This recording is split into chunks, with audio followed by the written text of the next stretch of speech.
하나님 말씀은 구약성경 욥기 33장 5절에서 7절까지입니다. 우리 같이 한 목소리로 함께 읽겠습니다. 그대가 할 수 있거든 일어서서 내게 대답하고 내 앞에 진술하라.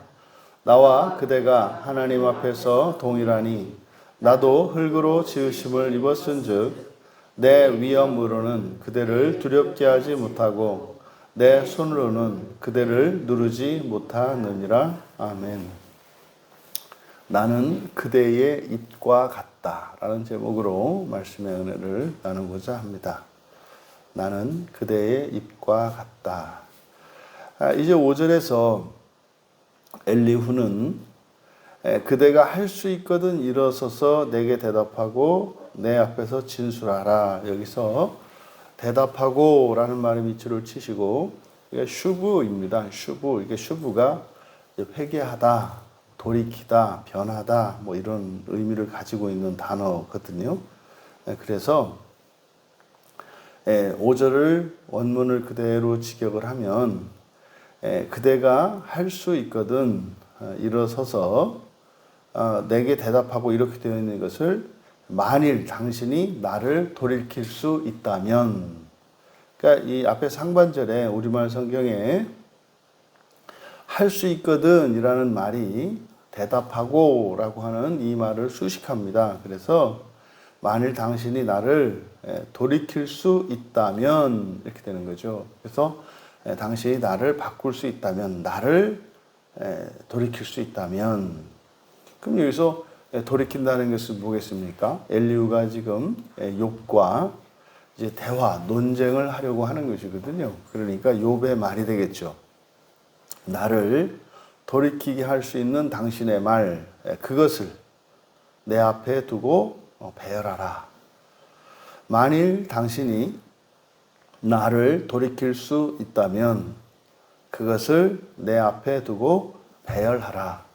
지금 우리말 성경에 뒤에 진술하라 라고 하는 것은 이게 말을 하라는 의미이지 않습니까? 여기에 아라크라는 단어로 그래서 정돈하다, 배열하다 이런 의미를 가지고 있는 단어인데 이것을 진술하다라고 번역을 잘했죠. 그런 의미이죠. 근데 원문의 뜻을 살려서 그대로 배열하라 이렇게 한 겁니다. 내용은 그런 거죠. 당신이 나의 생각을 바꿀 수 있다면 당신이 한번 내 앞에서 그 말을 해보시오. 뭐 이런 의미입니다. 근데 지금 5절은 엘리후의 자신감을 나타내고 있죠. 그러니까 사실 엘리후의 자신감은 어떤 교만함이거나 욥을 무시하는 그런 것이 아니라 이 엘리후의 자신감은 자신이 진리를 말할 것이기 때문에 그는 자신감을 가지고 있습니다. 절대로 엘리후는 욥에 대해서 우월감을 가지고 있지 않고 또 욥을 어리석다고 무시하지 않습니다. 다만 엘리후는 자신은 진리를 말할 것이기 때문에 이렇게 말할 수 있는 거죠. 이것은 마찬가지입니다. 우리들도 어떠한 생각이나 우리의 의견을 말할 때 진리를 말할 때와 진리가 아닌 것을 말할 때 우리들의 태도와 마음가짐은 달라야 하는 거죠. 여러분들이 일상생활에 어떤 내용을 이야기할 때 그것은 틀릴 수 있는 것이고 또 경우에 따라 그 결과가 달라질 수도 있는 겁니다. 하지만 성경은 그렇지 않습니다.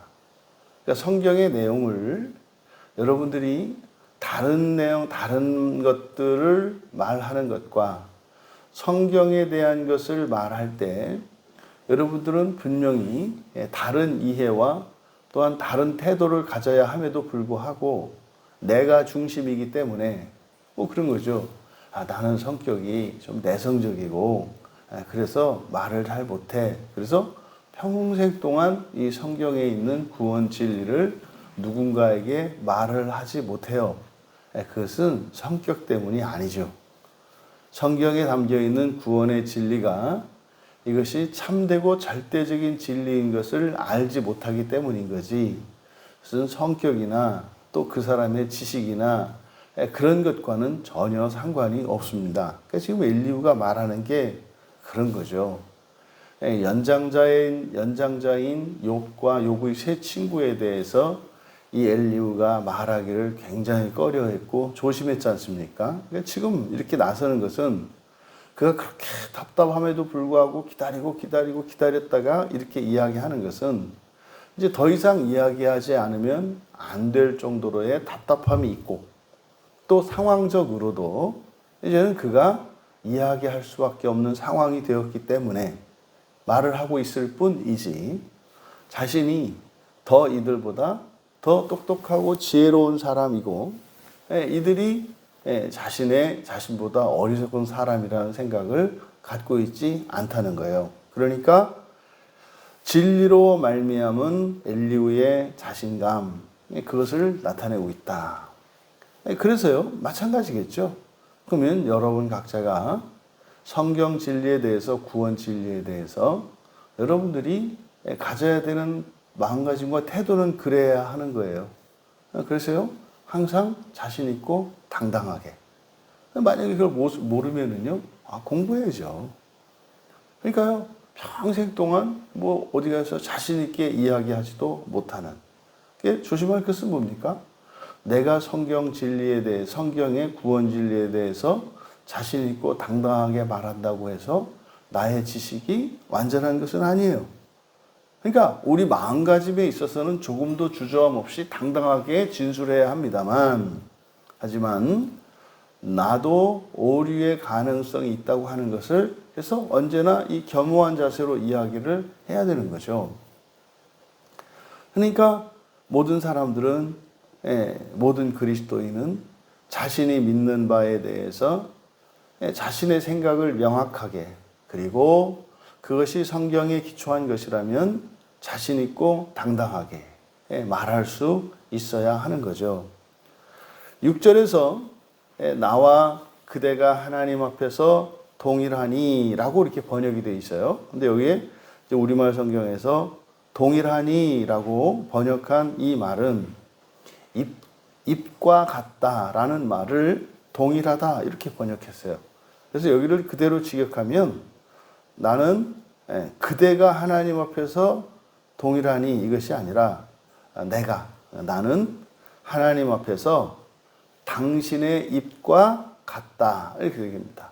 나는 하나님 앞에서 당신의 입과 같다. 이게 무슨 말입니까?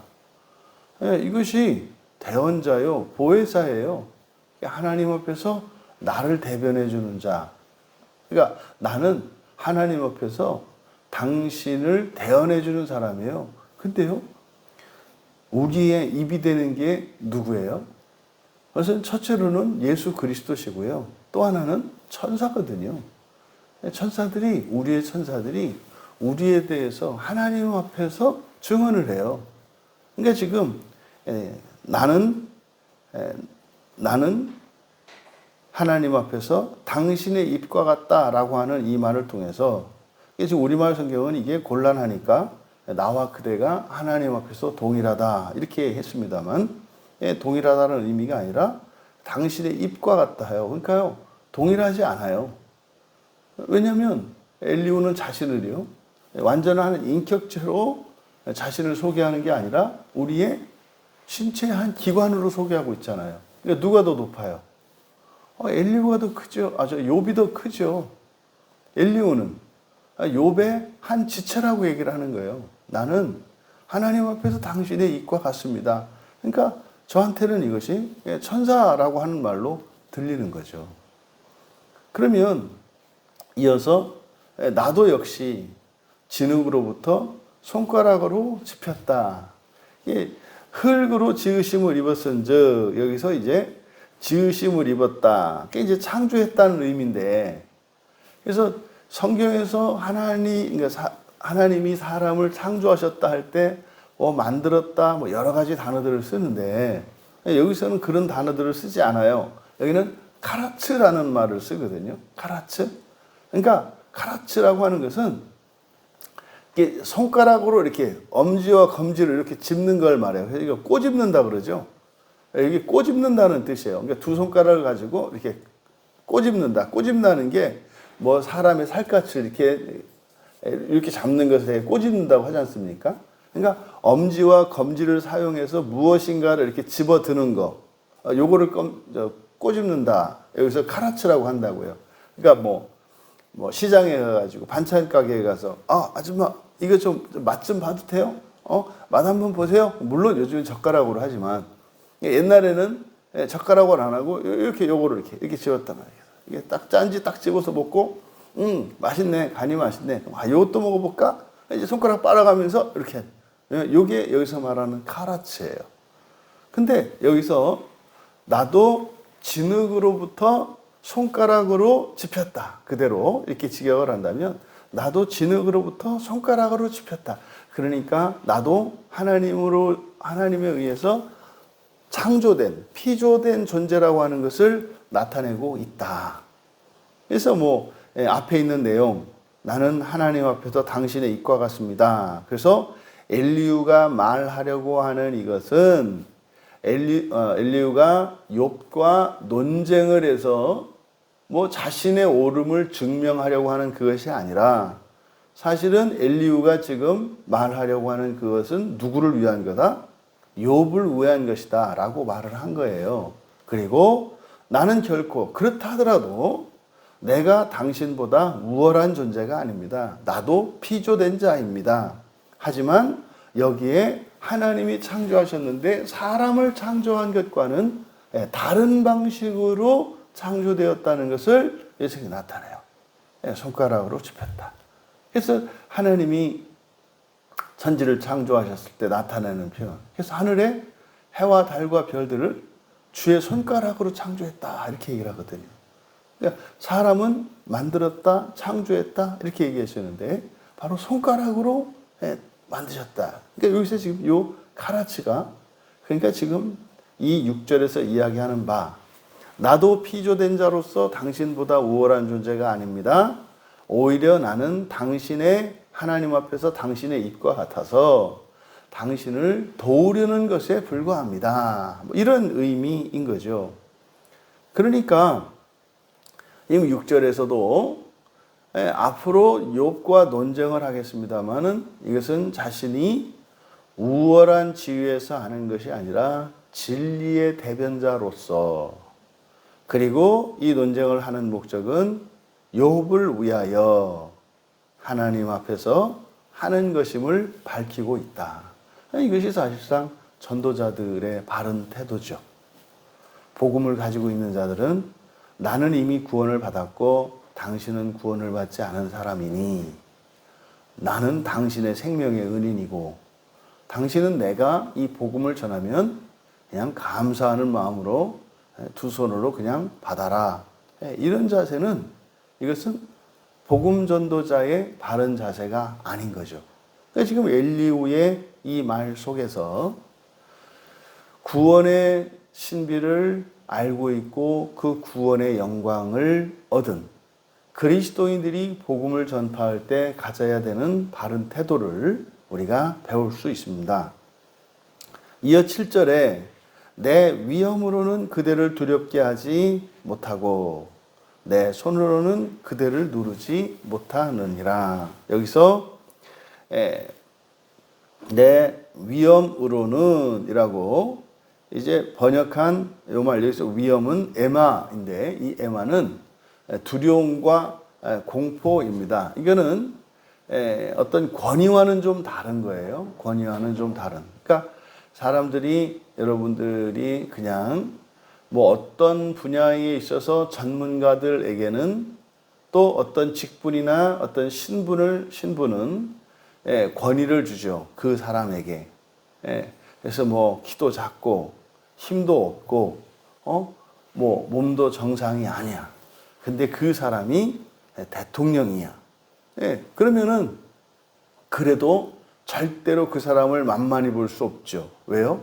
대통령이라고 하는 그의 신분이 그에게 권위를 줍니다. 그래서 인간적인 결함에도 불구하고 오히려 그보다 훨씬 더 지혜롭고 똑똑하고 잘나고 건강하고 힘센 사람도 그 사람의 말을 듣죠. 이게 권위의 힘입니다. 그러니까 부모들이 자녀들에 대해서 권위를 갖고 있죠. 그래서 부모들이 까막눈이고 말이죠. 그러니까 글자도 모르고 이름 석자도 쓸 줄 몰라요. 그렇다 하더라도 그 자녀들이 천하의 박사가 되고 또 그 부모님이 아주 가난한 사람이라 할지라도 뭐 세계적인 기업의 총수가 되었다 할지라도 그 자녀는 언제나 부모님 앞에서 늘 겸손하고 순종적인 거죠. 이게 권위지요. 1900년대 초반에 우리나라에 왔던 선교사님들이 찍었던 우리나라의 그 영상, 그 영상들을 이렇게 이제 보면서 이 조선이라는 나라를 소개하는데 이제 굉장히 문화적으로 뛰어난 민족이고 나라라고 하는 것을 막 강조하더라고요. 근데 가장 놀랍게 보고 이게 칭송하는 게 뭐냐면 효도예요, 효도.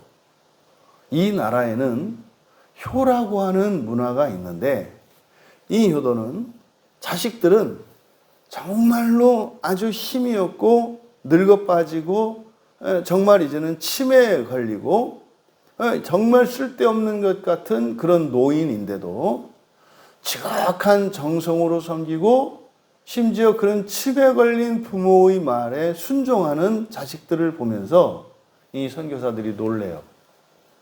그래서 여기는 가정을 통해서 어려서부터 권위라는 걸 배운다.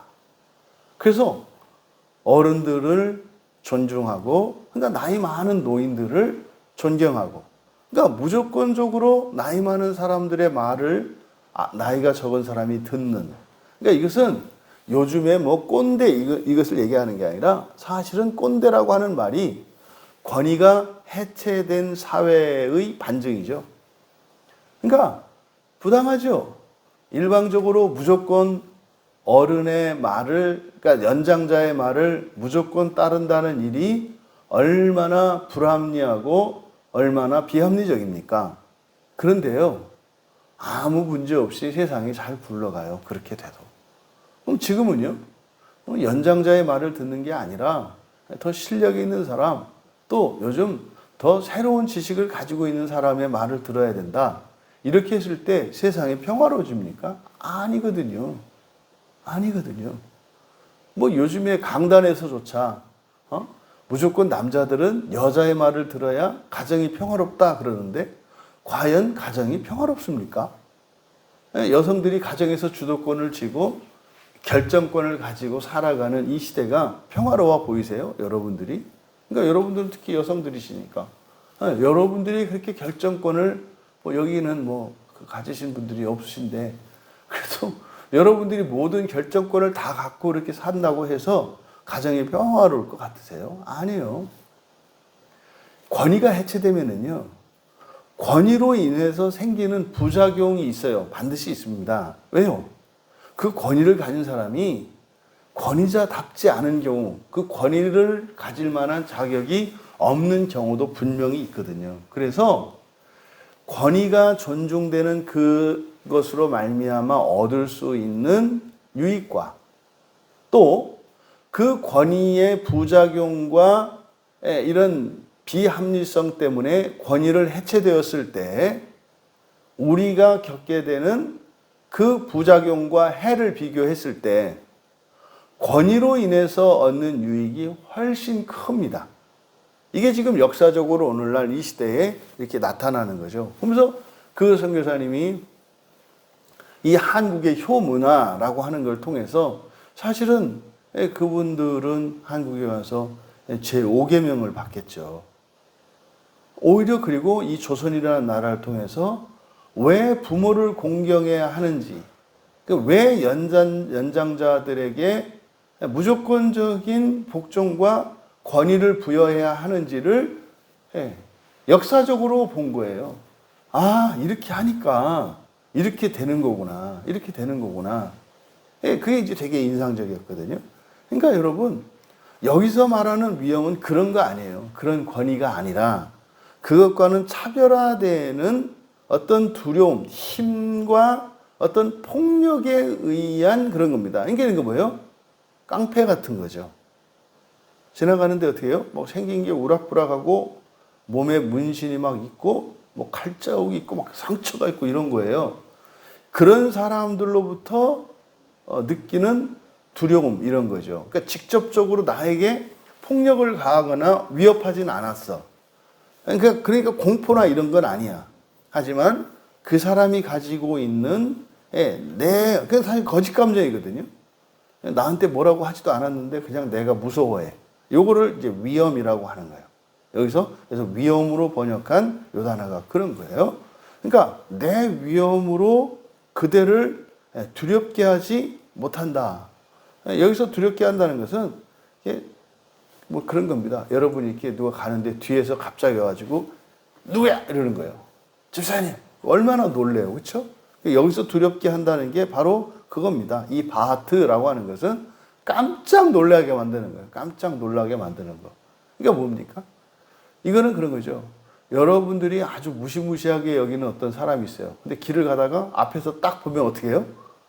소스라치게 놀라잖아요. 그런 거예요. 그런 거. 그러니까 엘리후는 자신이 절대로 욥에게 이렇게 거부감이나 적대감을 주는 그런 사람이 아니라는 거예요, 자신은.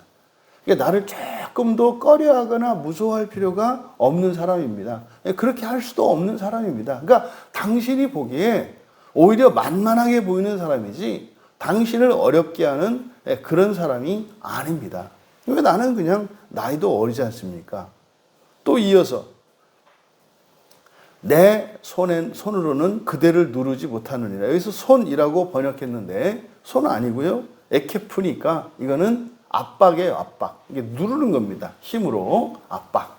그러니까 내 압박으로 내가 압박해서 그대를 누르지 못한다. 그러니까 그대를 꼼짝 못하게 못한다 이 말이에요. 그러니까 힘으로 내가 당신을 꼼짝 못하게 할 수도 없다. 그러니까 엘리후는요, 신체적으로나 나이로나 욥을 당할 재간이 없는 사람이다 이 말이에요.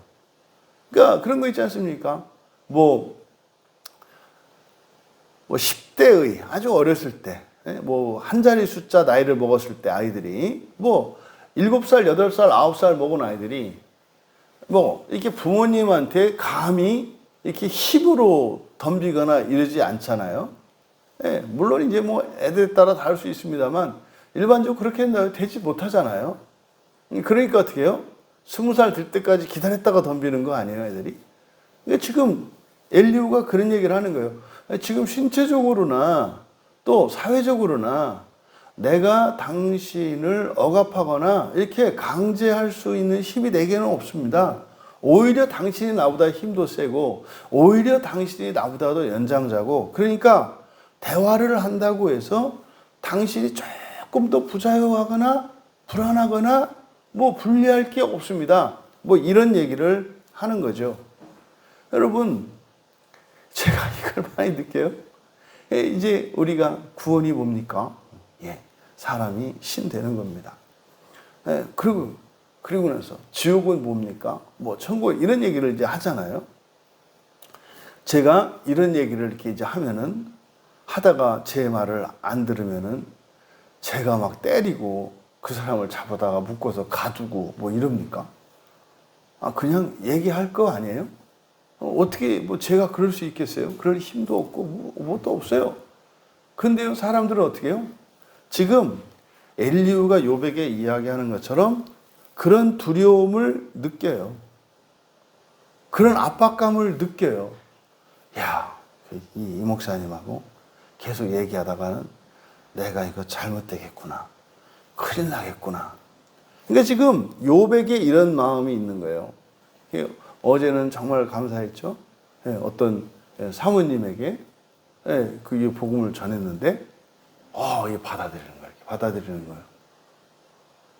와, 이걸 왜 받아들이는 거예요? 그 이상하지 않아요? 아니, 목사님 진짜 성경에 다 있네요. 근데 이게 처음 듣는 얘기라서 이렇기는 한데 다 이해가 돼요. 정말 다 그러네요. 뭐 이런 거죠. 가가지고 남편 목사님한테 얘기했다는 거 아닙니까? 목사님 이렇게 하는데 이렇다고. 왜? 그러니까 사실은 그래서 제가 더 용기를 얻었어요.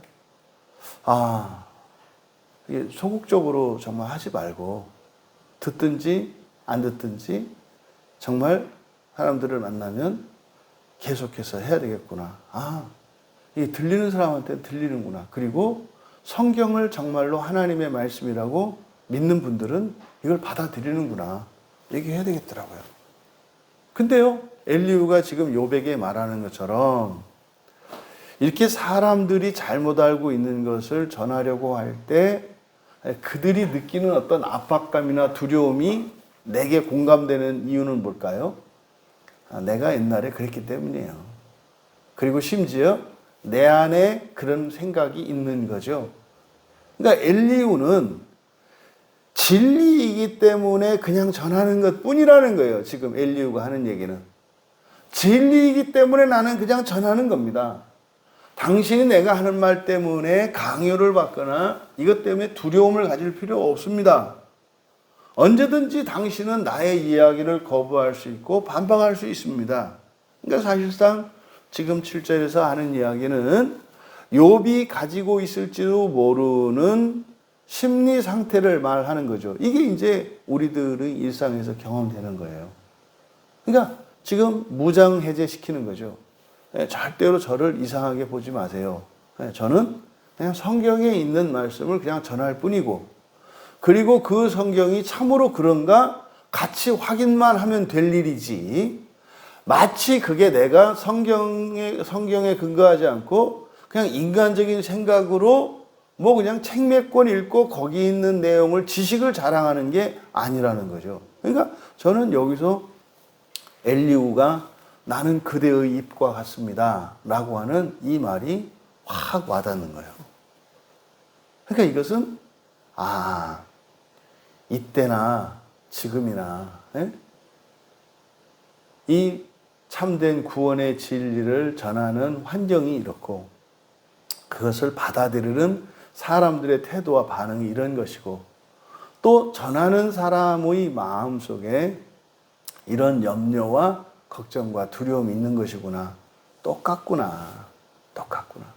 그러니까 예수님 오시기 전 2000년 전이나 예수님이 오셨을 때나 예수님이 이 땅에 오시고 구원 사역을 다 이루시고 하늘로 승천하시고 난 2000년 뒤나 어쩌면 이렇게 똑같은지. 이게 사실상 우리들이 지금 함께 나누고 전하는 이런 복음이라는 것이 이제 엘리후가 욥에게 하려고 또 이미 시작한 그 말들과 같은지 그렇지 않은지 우리들이 이제 확인하면서 보면 훨씬 더 이 말씀이 실감나게 우리에게 들려지겠죠. 여러분, 성경에 있는 진리를 전하는 이런 신앙의 대화는 경쟁적이지 않습니다. 더 똑똑한 사람과 덜 똑똑한 사람, 유식한 사람과 무식한 사람, 더 믿음이 좋은 사람과 믿음이 없는 사람, 더 인격적인 사람과 더 그렇지 않은 사람 없어요. 오직 진리만 드러낼 뿐입니다. 그래서 진리를 나누는 이 신앙의 대화는 경쟁적이지 않아요. 그런데요, 사람들이 이 진리의 대화에 참여하지 못하는 것은 비교의식 때문이거든요. 그러니까요, 이야기를 듣고 거기서 진리만 들으면 될 일인데, 참 저 사람은 말을 잘한다. 참 저 사람에게는 저렇게 놀라운 일들이 있었구나. 나한테는 그런 일도 안 일어났는데, 나는 그냥 시시콜콜한 일상인데, 그리고 나는 그냥 다른 사람들한테는 문제도 안 되는 이런 사소한 것들인데, 그러니까 나는 부끄러워서 말할 수 없겠구나. 지금 엘리후가 욥에게 조심시키는 그 상황이 자기에게 있다는 거죠. 여러분, 진리이기 때문에 나누는 것 뿐이에요. 그래서 진리를 나누는 이 신앙의 대화는 나뿐만 아니라 상대방 모두에게 유익을 줍니다. 그러니까 경쟁적이지 않을 뿐만 아니라 모두에게 유익을 줘요. 그래서 내가 느낀 대로, 내가 생각하는 대로, 내가 깨달은 대로 그것을 전하면, 말하면서 그것이 나에게 유익이 되고, 그러니까 말하지 않으면 얻을 수 없는 유익이 있어요. 그러니까 나에게 유익이 돼요. 그런데 동시에 그것은 타인들에게 유익이 돼요. 그래서요, 진리를 말하는 일에 있어서는 잠잠하면 안 돼요. 진리를 말하는 데 있어서는 적극적으로 이 엘리우와 같이 자신 있고 당당하게, 하지만 오류의 가능성을 인정하고 겸손한 태도로 진술해야 되는 거예요. 왜? 모두에게 유익이 되는 것이기 때문에. 그래서 우리는 이 신앙의 대화에 적극적으로 참여하고 또 그 가치와 의미를 바로 알고 진리에 있어서는 입을 열고 비진리에 있어서는 입을 닫는, 그래서 나는 그대의 입과 같다라고 진술한 이 엘리후의 말이 진리를 말할 때는 나도 위하고 상대방도 위하는 것이기 때문에, 그래서 내 입이 상대방의 입이 되기도 하는 것이죠. 그래서 우리가 진리를 가지고 살아가는 참된 그리스도인의 삶을 살아갈 수 있기를 주님의 이름으로 축원합니다.